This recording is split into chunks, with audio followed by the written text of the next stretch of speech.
আন্তর্জাতিক নৃত্যের মঞ্চে সাফল্যের শিখরে বাংলার ৩ কন্যা।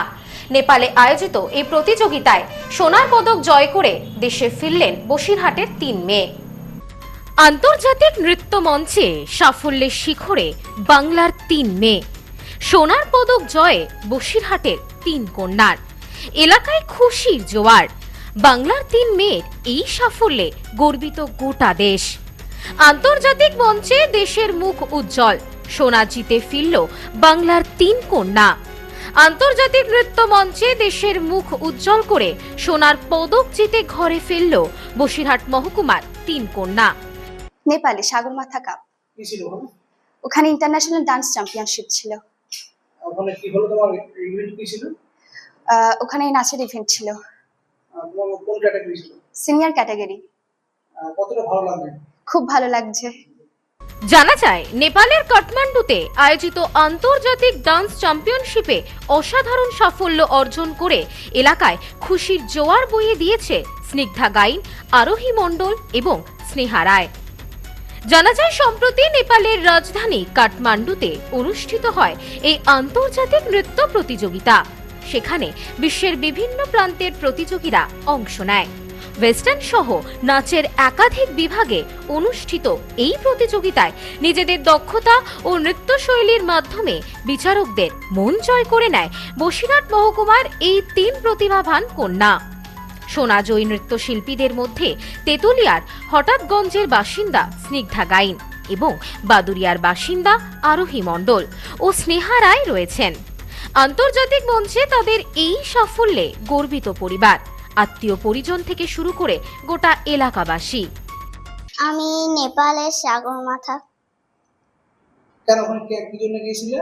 International dance competition. ওখানে কি হলো? Gold medal. গোল্ড মেডেল পেয়েছো? হ্যাঁ। ভালো ডান্স করেছিলে? হ্যাঁ। ও, তুমি স্কুলে যাও? হ্যাঁ, কোন ক্লাসে পড়ো? ক্লাস 3 তে। ক্লাস 3 তে পড়ো। তুমি কোন কোন ধরনের ডান্স করতে পারো? Contemporary, western. ওখানে প্রতিযোগিতায় যখন ছিল ভয় লাগছিল? না। কি মনে হচ্ছিল? আমার মনে হচ্ছিল আমি খুবই ভালো ডান্স করতে পারবো, আমি যেন ফার্স্ট হয়ে আসি, এরকম মনে হচ্ছে। নেপাল থেকে সোনার পদক নিয়ে ফেরার পর ৩ কন্যাকে বরণ করে নিতে উৎসবের আবহ তৈরি হয় এলাকায়। বর্ণাঢ্য র্যালি, ফুলের মালা ও উচ্ছ্বাসে তাদের সংবর্ধনা জানান স্থানীয় বাসিন্দারা। বহু মানুষ করতালি দিয়ে অভিনন্দন জানান এই কৃতি সন্তানদের। তাদের এই সাফল্যে আনন্দে মেতে ওঠে এলাকাবাসী। এদিন সংবাদ মাধ্যমের মুখোমুখি হয়ে ৩ নৃত্যশিল্পীর প্রশিক্ষক প্রীতম অধিকারী জানান, তিনি নিজে জনপ্রিয় রিয়ালিটি শোয়ের 2021-এর ফাইনালিস্ট ছিলেন। যদিও আন্তর্জাতিক স্তরে পারফর্ম করার সুযোগ তার হয়নি, তবে তার ছাত্রছাত্রীরা সেই স্বপ্ন পূরণ করেছে। আবেগঘন কণ্ঠে তিনি বলেন, আমি আন্তর্জাতিক মঞ্চে ডান্সের সুযোগ পাইনি, কিন্তু আমার ছাত্রীরা দেশের জন্য সোনা জিতে এনেছে। একজন শিক্ষক হিসেবে এর থেকে বড় প্রাপ্তি আর কিছুই হতে পারে না। তারপরে ইন্টারন্যাশনালে গিয়ে ইন্ডিয়ার নাম জয় করেছি এবং আমাদের বাদুরিয়া, বসিরহাট, ওয়েস্ট বেঙ্গলের নাম জয় করেছি। এটা আমার কাছে অনেক বড় ব্যাপার। এটা যারা জিতেছে তাদের কাছে অনেক বড় একটা জয়, যেটার জন্য আজকে এখানে সত্যি কথা বলতে এতটা বড় জয় আমিও কোনোদিনও পাইনি। আমি আমার লাইফে ডান্স বাংলা ডান্স 2021-এর চ্যাম্পিয়ন, থার্ড ফাইনালিস্ট হয়েছিলাম। তো সেইখানের পর থেকে যে আমি ন্যাশনাল করেছি, স্টেট করেছি, বাট আমি ইন্টারন্যাশনাল যেতে পারিনি। তখন একটু পয়সার প্রবলেম ছিল বলেই আমি যেতে পারিনি। হ্যাঁ, সুযোগের প্রবলেম ছিল বলে আমি যেতে পারিনি। সেটার জন্য আমরা এবার বাট আমি বাচ্চাদেরকে নিয়ে যাওয়ার চেষ্টা করেছি, যেখানটা আমি পাইনি, অ্যাচিভটা করতে পারিনি, সেখানে ওদেরকে দিয়ে আমি চেষ্টা করেছি যাতে ওরা। দেখুন, স্যার হিসাবে আমার খুব গর্বের একটা বিষয় যে আমি ওদের নাচ শিখিয়ে এই জায়গায় নিয়ে গেছি আর ওদেরকে এত ভালো একটা প্ল্যাটফর্ম দিয়েছি। এটাই আমার কাছে অনেক খুশির একটা ব্যাপার। বাংলার ৩ মেয়ের এই সাফল্যে গর্বিত গোটা দেশ।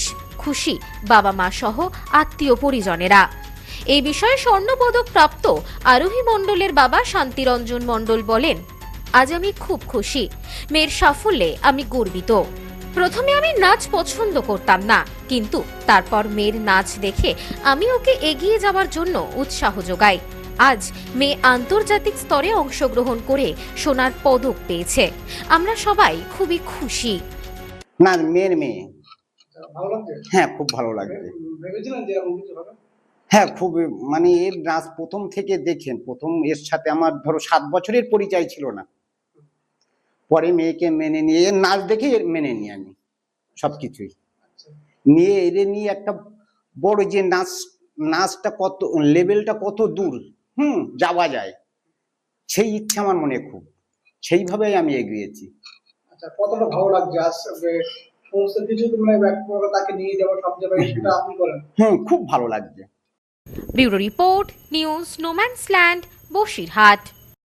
সম্প্রীতি guest house hotel and restaurant. সমস্ত আধুনিক সুবিধাযুক্ত AC double bedroom, standard double bedroom, twin bedroom, deluxe double bedroom. আমাদের হোটেলেই রয়েছে বাঙালির খাবার সহ মাল্টি কুইজিন রেস্টুরেন্ট। শহরের মধ্যে অথচ সম্পূর্ণ নিরাপদ পরিবেশে থাকা খাওয়ার একমাত্র ঠিকানা Sampriti guest house hotel and restaurant, Chakdah road, টবাজার, বনগাঁ। ফোন 03215257603।